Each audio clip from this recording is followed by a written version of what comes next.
Sabía que no podía matarlos.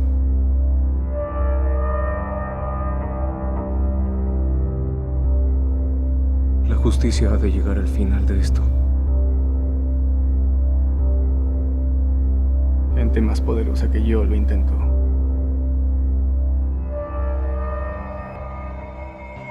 Haría esto todo el día.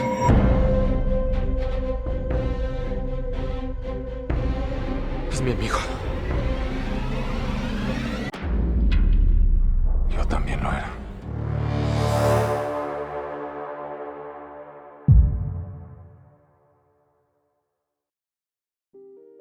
Al preguntarnos qué es lo correcto, no hablamos precisamente de lo legal, tampoco de lo que es útil o de lo que es conveniente, sino de lo verdaderamente correcto, lo que debemos hacer incluso si eso implica consecuencias graves o un rechazo social. Esta pregunta está en el centro de una de las películas más complejas del universo cinematográfico de Marvel, Capitán América Civil War. Una cinta que, más allá de la acción, más allá de los efectos especiales e incluso más allá de la primera aparición de Spider-Man en el UCM, plantea un conflicto ético muy profundo si se analiza de la manera correcta. ¿Debería un individuo ceder su libertad moral en nombre de la seguridad colectiva? Por un lado, tenemos al genio, millonario, playboy y filántropo Tony Stark, defendiendo la regulación externa y dejando la autonomía que siempre ha caracterizado a la definición de un superhéroe tradicional.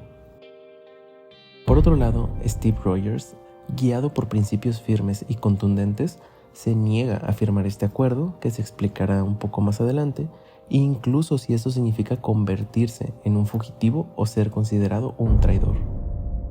La primicia de este conflicto no es algo para nada nuevo.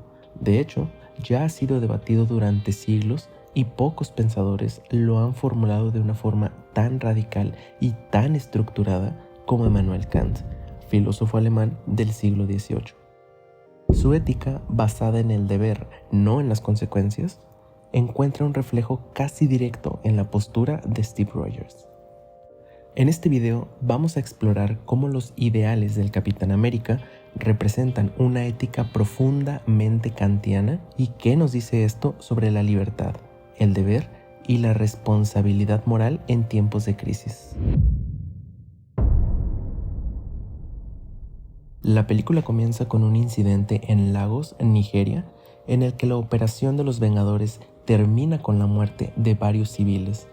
Este hecho se suma a una larga lista creciente de consecuencias colaterales: la batalla de Nueva York, Sokovia, Washington D.C., por mencionar algunos ejemplos.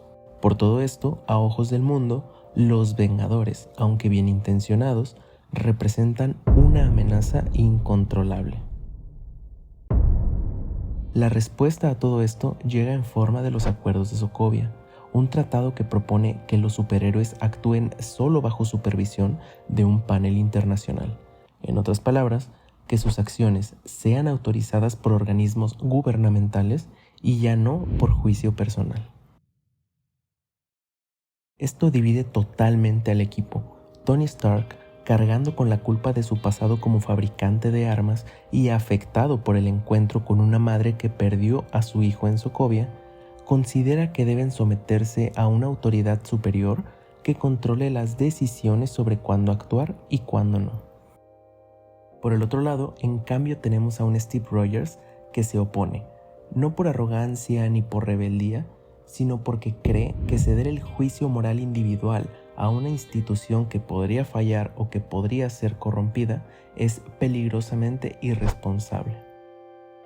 Todo este dilema ya planteado, por más que se mencionen decisiones a nivel gubernamental, no es solo político, es en esencia ético, y refleja una de las preguntas centrales de la filosofía moral. ¿Debemos hacer lo correcto porque nos lo dicen o porque lo reconocemos como un deber racional? Aquí es donde entra Kant. Para entender el conflicto en Civil War desde una perspectiva filosófica, necesitamos adentrarnos en la propuesta ética de Immanuel Kant.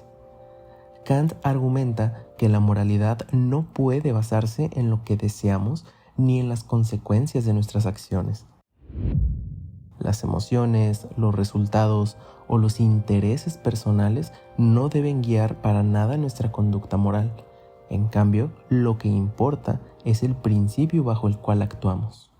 Obra solo según aquella máxima por la cual puedas querer que se convierta en una ley universal. Es decir, antes de actuar, pregúntate, ¿podría querer que todos, en mi situación, actuaran igual? Además, Kant sostenía que los seres humanos deben de ser tratados siempre como fines en sí mismos, nunca como medios para un fin. Esto implica respeto por la autonomía, la dignidad y la libertad moral de cada individuo. En la visión kantiana, el sujeto ético es autónomo, es decir, no actúa por miedo al castigo o por alguna esperanza de alguna recompensa, sino por respeto al deber racionalmente comprendido. Y es justo aquí donde Steve Rogers se convierte en un ejemplo vivo del pensamiento de Kant. A lo largo de Civil War, Steve Rogers demuestra que su brújula moral no depende de leyes externas ni de autoridades políticas. Para Kant, la autonomía moral es sagrada. Cada persona racional debe ser capaz de guiarse por la razón y el deber, no por mandatos externos. De hecho, cuando se niega a firmar el Acuerdo de Sokovia, él no lo hace porque se crea superior, sino porque no puede, en conciencia, delegar su responsabilidad moral a una institución que podría fallar o ser corrompida, como se mencionó anteriormente. Si veo a alguien tambalearse y caer, yo sigo pensando que tengo que ayudarlo. No me importa si está registrado o no. No me importa si me lo ordenan o no. ¿Por qué me excita tanto? Su ética no depende del contexto.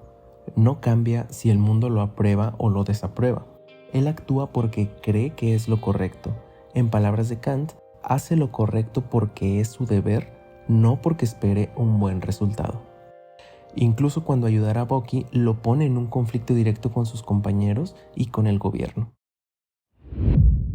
Steve Rogers persiste, no porque espere ganar, sino porque no podría actuar de otra manera sin traicionarse a sí mismo.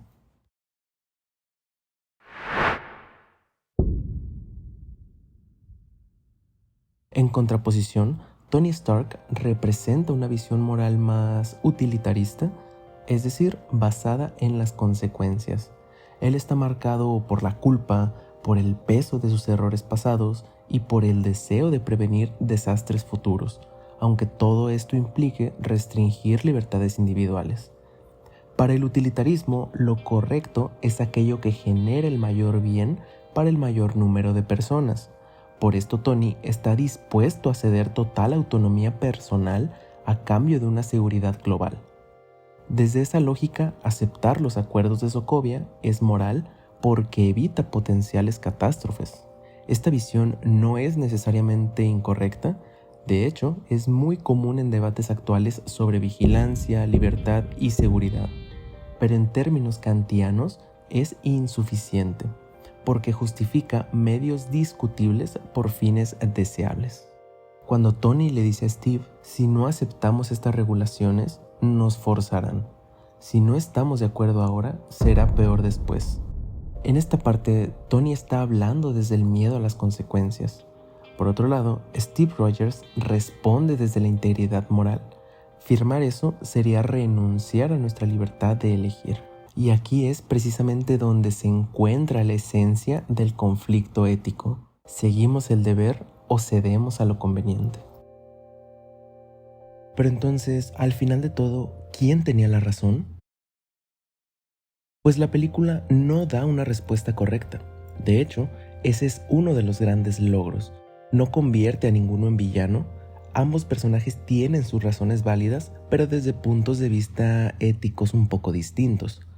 Kant probablemente habría apoyado a Steve, no porque esté en contra de la ley o del orden, sino porque cree que la moralidad verdadera solo es posible cuando el individuo actúa libremente conforme al deber, no por miedo ni por imposición. El mensaje que nos deja Civil War, visto desde Kant, es claro.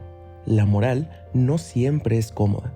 De hecho, a veces significa estar solo, enfrentar críticas e incluso romper con los que más queremos. Pero si actuamos con coherencia, respeto a los demás y fidelidad al deber, mantenemos nuestra dignidad como seres racionales, así como el Capitán América lo hizo en esta película. Y esa es precisamente la grandeza del cine cuando se cruza con la filosofía. Nos permite explorar preguntas eternas a través de historias modernas. ¿Y tú, de qué lado estás en este conflicto? ¿Crees que Steve hizo lo correcto al desobedecer por principios propios? ¿O estás más de acuerdo con Tony y la idea de que, a veces, ceder autonomía es necesario por un bien común o un bien mayor? De verdad, me encantaría saber lo que piensas. Déjamelo en los comentarios. Recuerda que no hay respuestas absolutas, solo buenas preguntas. Si te gustó este análisis, no olvides suscribirte o seguirme para más videos donde exploraremos el lado filosófico del cine. Cuídate, nos vemos.